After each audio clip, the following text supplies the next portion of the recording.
Welcome one, welcome all to the newly redubbed Thersites' Politics After Dark.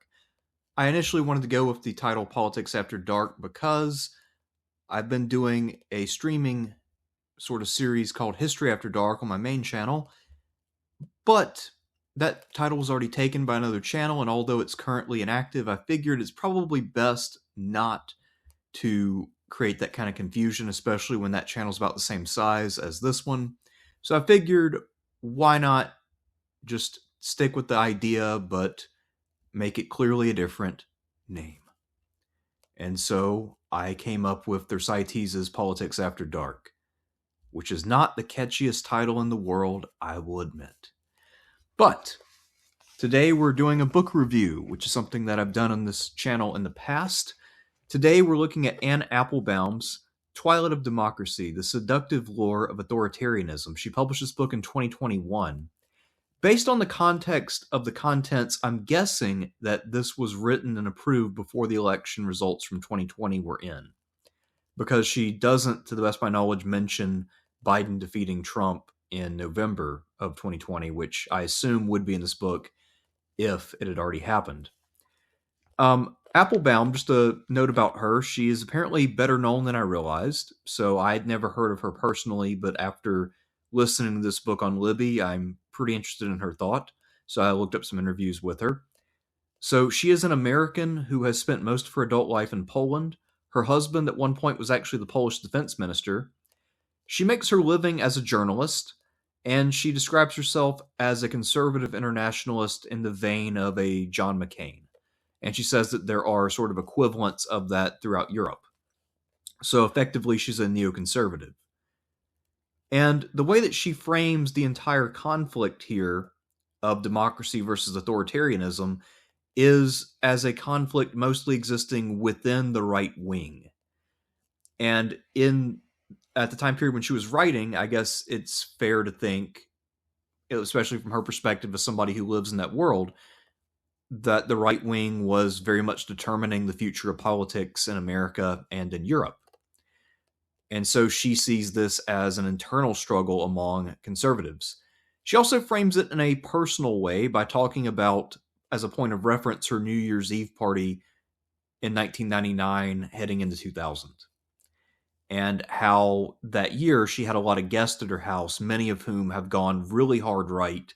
They've embraced authoritarianism, they've embraced xenophobia and racism, and they no longer have anything in common with what she stands for. So it's an interesting book in that way. It gives me an insight into a community that I don't belong to and don't spend any time in.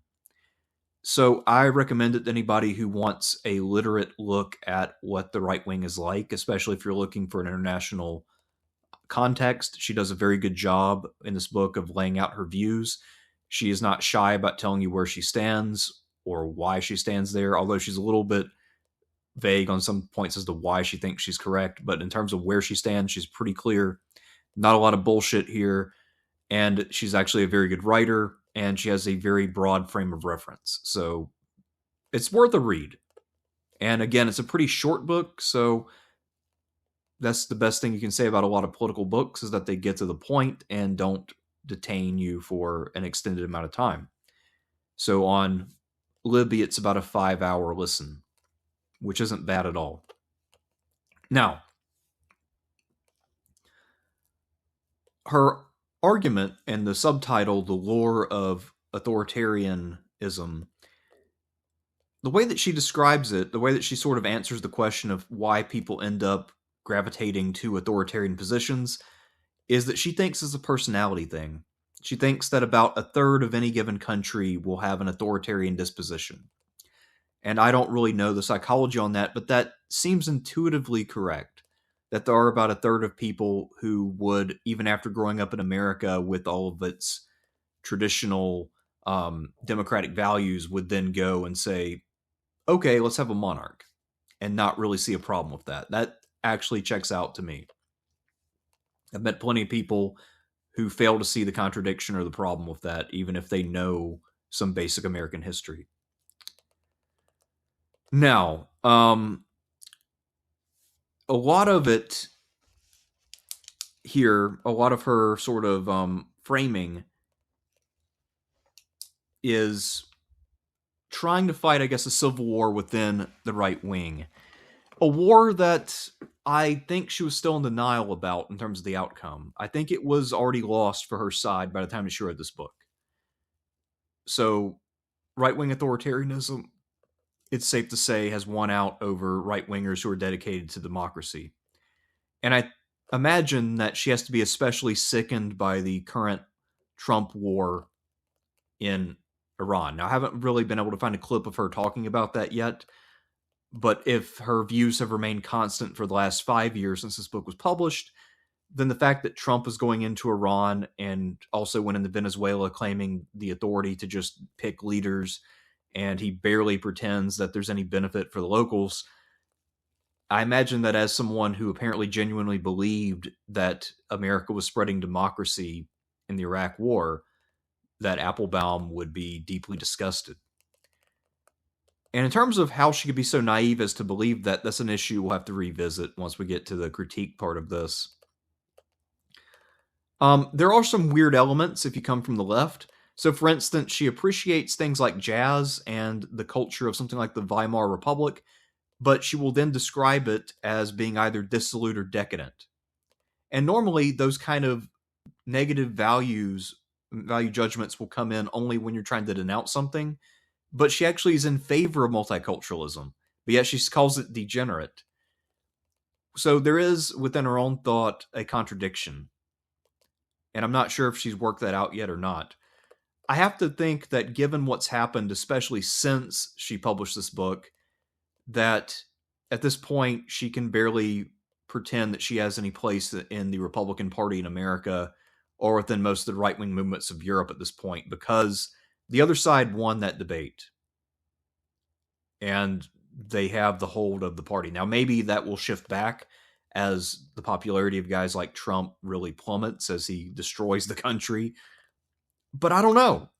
Maybe they'll just find a new authoritarian daddy to revolve around rather than trying to get back to a supposed belief in democracy. It's hard to say at this point. The biggest difference I have with her on the level of ideas, I mean, aside from comments that she made about Jeremy Corbyn, not being viable, or she did a little bit of equivocation when it came to the idea that the left might be as dangerous as the right or whatever. So, some typical kind of right-wing bullshit. Although I will give her credit, she does not at any point pretend that left-wing authoritarian movements in today's world are anywhere near as dangerous as right-wing ones. And she will compare right-wing authoritarianism to the Soviet Union, which, coming from someone who is a McCain-style person, I mean, that's a pretty damn thorough denunciation. Because for them, the Soviet Union was always the great Satan in political life. So, the big thing for me, where I think that she goes off the rails and why she kind of misses the point of the left and the right, is that she apparently legitimately believes in American exceptionalism. So this person who's well-traveled, who spent a lot of time abroad, who has covered the politics of a number of nations and done so apparently very well, still has a childlike belief in the idea that America is special and that America is inherently moral and good. And it's kind of like when I encounter religious people, I don't know how the fuck they do it. I don't know how they convince themselves of obvious fairy tales. But she apparently thinks that what caused a lot of her old friends to go so far right and to stray from what she sees as the true path of neoconservatism is that they lack this belief, that they don't have a belief in America's inherent goodness, that they're too cynical, that they share the cynicism of the left, and therefore that they've strayed from the path. And because they lack that belief in American exceptionalism, they and Trump would fall under this heading as well, according to her. So Trump, his problem is that he doesn't believe or strive for American exceptionalism, and that's why he is so blatantly and embarrassingly corrupt. And for people to embrace Trump, at least intelligent people to embrace him, they have to accept the idea that America is just another country and that America doesn't really do anything special or different. And therefore, his thuggishness and his authoritarian streak, his corruption, his incompetence, all of that is just par for the course, because that's how it is in every country. Every country has sometimes buffoonish leaders who behave in embarrassing ways. And it makes me wonder when she puts it that way, because I've always thought American exceptionalism is laughable and naive. But I wonder if maybe these people need that. I mean, I'm not saying that their idealism kept their noses clean before. Obviously, George W. Bush and his inner circle, most of them do seem to have been genuine neoconservatives, kind of like what Applebaum would want, albeit most of them were probably far less intelligent than her. But still, they did have limits. So a lot of these guys were corrupt and held stocks that they weren't supposed to be holding as cabinet members, but they would at least excuse themselves from meetings, and they would try to do a half-assed job at least of ethics. Whereas the Trump administration is just straight up corrupt, and they make no excuses for it.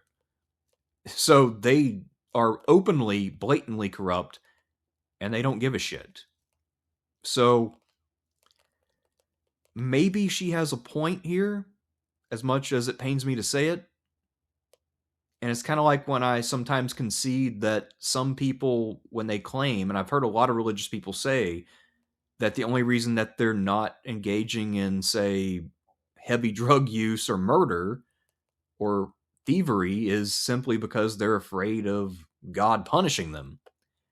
So maybe there is a role for fairy tales, including American exceptionalism.